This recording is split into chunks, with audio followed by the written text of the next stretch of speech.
Bonjour, je suis Bruno Chaudret, donc le délégué de la section de chimie de l'Académie des sciences, et nous avons été mandatés par l'Académie et à la demande d'une association pour rédiger un rapport sur la pollution PFAS. Oui, bonjour, Alain Fischer. Donc je suis médecin, chercheur essentiellement en immunologie, pédiatre et membre donc de l'Académie des sciences. Et j'ai été amené à discuter avec les auteurs du rapport, même si je n'ai pas directement participé à ce rapport. Évidemment, plus sur les questions que je connais un peu mieux, c'est-à-dire celles autour de l'impact des PFAS dans le domaine de la santé.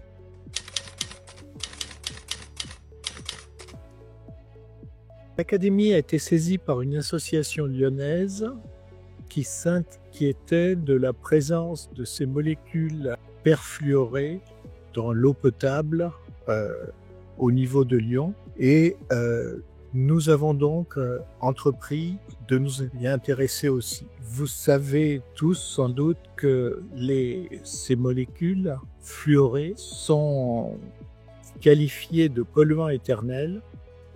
C'est un peu excessif. Ce sont plutôt des polluants très persistants, mais pas éternels. Peut-être que nous y reviendrons. Et elles inquiètent beaucoup le public et il y a eu de très très nombreux articles dans la presse.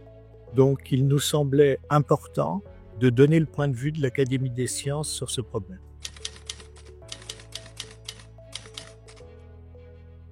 Les PFAS sont des molécules qui sont, P veut dire perfluorées, dont tous les hydrogènes sont remplacés par des fluors, à l'exception de ce qu'on appelle des groupes fonctionnels, c'est-à-dire des fonctions alcool, acide, sulfonate, qui vont leur donner une certaine solubilité dans l'eau. Donc, ces molécules sont très intéressantes parce que la liaison carbone-fluor est la plus forte en chimie organique. Et ces molécules sont stabilisées à la fois par le fait que cette liaison est très forte, mais aussi que les autres molécules ne peuvent pas les approcher. Il y a autour d'elles comme un bouclier électronique qui empêche les autres molécules de les attaquer. Donc ces molécules persistent dans l'environnement et le problème maintenant, c'est de déterminer leur toxicité.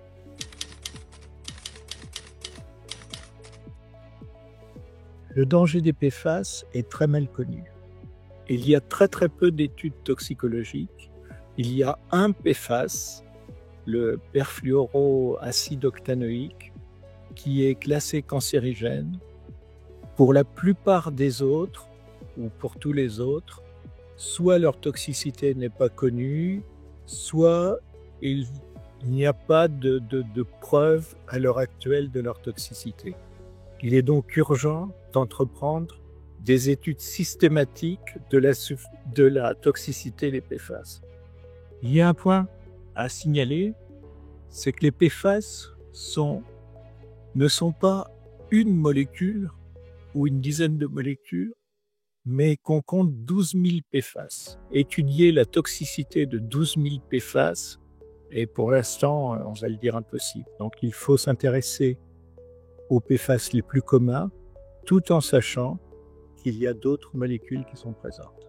Une discussion donc sur ces PFAS qui sont des polluants relativement à longue durée de vie, donc qui peuvent poser problème par leur accumulation, sont liés à un certain nombre d'observations qui ont besoin d'être confortées, d'effets sur la santé. Ont été évoqués des risques dans différents domaines qui vont de celui des infections, réponse immunitaire, allergies, cancer, peut-être d'autres domaines. Alors, je parle de façon un tout petit peu limitée au conditionnel parce que, et ça c'est très important et c'est une des recommandations du rapport, les données sont insuffisantes aujourd'hui.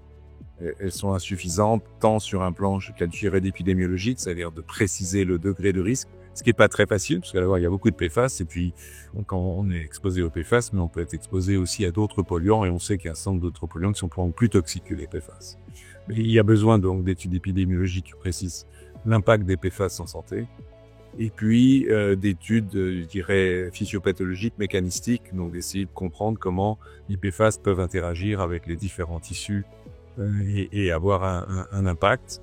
Dans le domaine qui est le mien, donc celui des réponses immunitaires, où indiscutablement, il a été mis en évidence que notamment les jeunes enfants exposés aux PFAS ont des réponses aux vaccins qui sont un petit peu diminuées, et peut-être un petit peu plus d'infections, mais on s'en sait pas plus que cela. Donc c'est quand même assez limité. Après, il y a des données quand même contradictoires.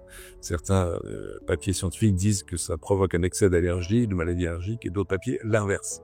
Donc on a vraiment besoin, et c'est une recommandation essentielle, puisqu'évidemment c'est central de savoir quel est le degré de toxicité de ces substances.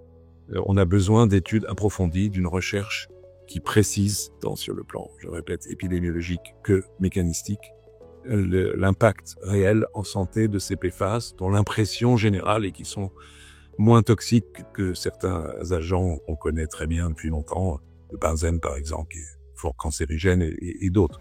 Mais ceci donc a besoin d'être précisé, et les données sont bien plus abouties en domaine de la chimie autour des PFAS que dans le domaine de l'impact en santé et fortiori l'environnement.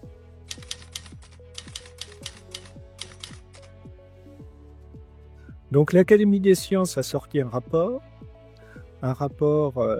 qui présente ce que sont les PFAS, qui présente ce qu'on sait de leur détection, là où ils se trouvent, de leur toxicité, et qui formule quelques recommandations. Donc la première recommandation, c'est de savoir où se trouvent les PFAS et d'indiquer clairement quand un produit contient des PFAS.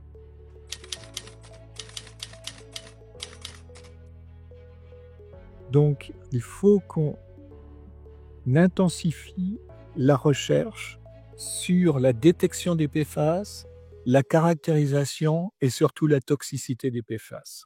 On doit lancer un grand plan de recherche dans ce domaine. C'est la substitution. Pour l'instant, il est très difficile de substituer les PFAS. Il y a des endroits où on pense pouvoir les substituer, ce sont les poudres anti-incendie, mais il y a des endroits comme par exemple les batteries au lithium où la substitution des PFAS n'est pas encore possible. Donc il faut un plan de recherche aussi à ce niveau.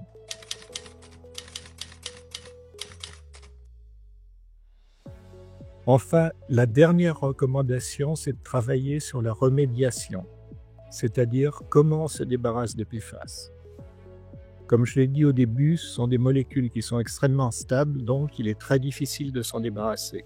Mais il y a quelques pistes, par sonochimie, par filtration, et il y a des choses qui d'ores et déjà fonctionnent, comme la filtration sur charbon actif, qui a permis de refaire passer l'eau de Rumilly, là où on fabrique des poêles recouvertes de téflon, à des niveaux qui sont sous la norme à l'heure actuelle. Bon, dans cette vidéo, je ne peux dire que quelques éléments du rapport, mais je vous engage à lire ce rapport qui sera en ligne sur le site de l'Académie des sciences.